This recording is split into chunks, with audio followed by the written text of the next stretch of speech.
sorry, I guess I do have to say this. People say, well, they don't want to hear it anymore. Um, they just have no idea the scope of what's going on. Um, but the whole heart versus head issue that I keep seeing people saying, I don't know why they're nitpicking about that. Okay, like it's, oh, he's just accusing them of backloading works because he's a grace legalist. No, the heart versus head issue came up from Amanda, who is trying to use it to prove that I'm not saved. Okay, that's what she's trying to do. So, the 5 videos that Patrick L. has done about the subject, plus others who've addressed it here and there, that conversation has been going on for a while because Amanda, along with others, try to use the heart versus head thing to help people see that I'm not saved. That's really the root of it.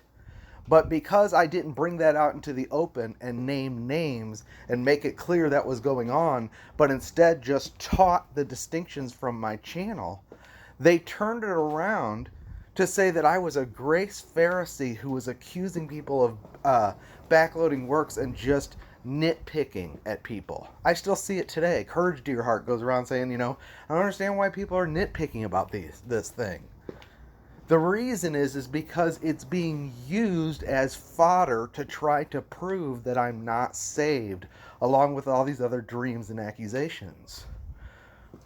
So the way I've dealt with it for the last 5 months is to teach from my channel. Sometimes I've taught about what backloading works is, sometimes because my hope has been to give people the tools to discern so that I wouldn't have to call out names. But it gets to a point where you have to call out names. You have to. Alexander the Coppersmith has to be named at some point. Because this whole thing has been pinned on me as if I created this huge division in the community.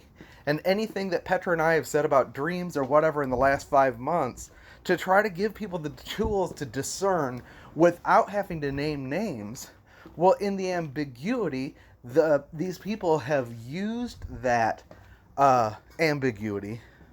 I'm sorry, I'm a little upset. They've used that ambiguity to give people the impression that we're attacking the dreamers and we're attacking prophecy people. We're attacking this and that. Now, I do teach about idolatry, okay? But their main thing is to manipulate the whole thing. And I mean, I'm telling you, this has been going on for months. Their full-time job has been to try to get as many people as possible to believe that I'm not saved. And it is ridiculous. Go to Patrick L's walls and look at the conversation. And you'll see it is an explosion of people who are talking about me. And you'll see it on Amanda's wall, you'll see it on Sherry's wall, you'll see it on Lashara's wall, you'll see it on Kim Fisher's wall, you'll see it on all those dreamers' walls for months. And I was silent. Nobody knew what was going on, except I would teach from my channel concerning the truth, hoping that people would eventually discern and I wouldn't have to say something. But now I have to say it because it's all out in the open. I'd love to say this is the last time I'm going to say something about it, but this is ridiculous. It is out of control. And there are people who know it's going on, who are standing by watching it and pretending like this is an issue where why can't we just all get along, and he's nitpicking and I don't understand what the deal is, and they know exactly what the deal is. And it's because they're afraid of these people. Some cases it's because they're literally afraid. In some cases there's this old boys club of channels that have been here for a long time.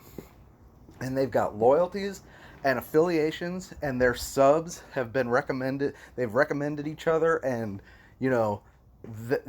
this is an institutional setup. A lot of the bigger, older channels, just imagine you're at an institutional church, an old Baptist church, where the dad has just passed the keys down to his son, who he groomed to be the youth pastor, and now he's going to be the senior pastor, and his whole family's working in the the secretary's office and everything, and you can't get away from that family anywhere you go. That's what it's like. It's an institutional setup where there's people who've been around for a while, and it's a turf war. And, Sherry, when I first got on YouTube, a lot of her subs started following me. Kim Mosley, Colleen, others, and it made her really mad. And she reached out to some of them when she saw them on my wall and said things like, "How could you betray me like that? I've taught you everything you know," that kind of stuff. And it's just sad. Again, I'm not saying these people aren't believers or whatever, but the way they're operating is completely in the flesh. And I haven't been allowed to speak to it because I wouldn't say allowed.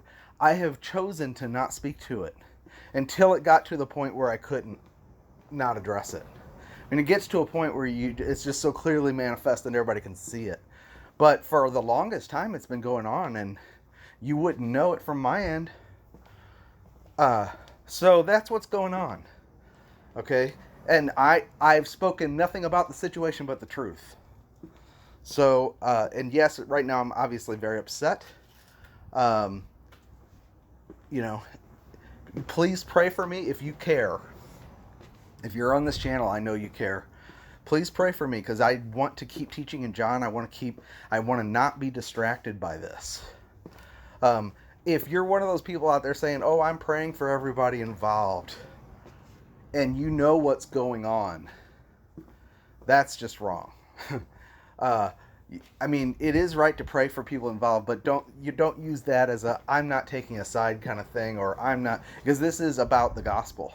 It really is. It really is about the gospel. Okay, well, I better listen to this one back. This might be a little inflammatory.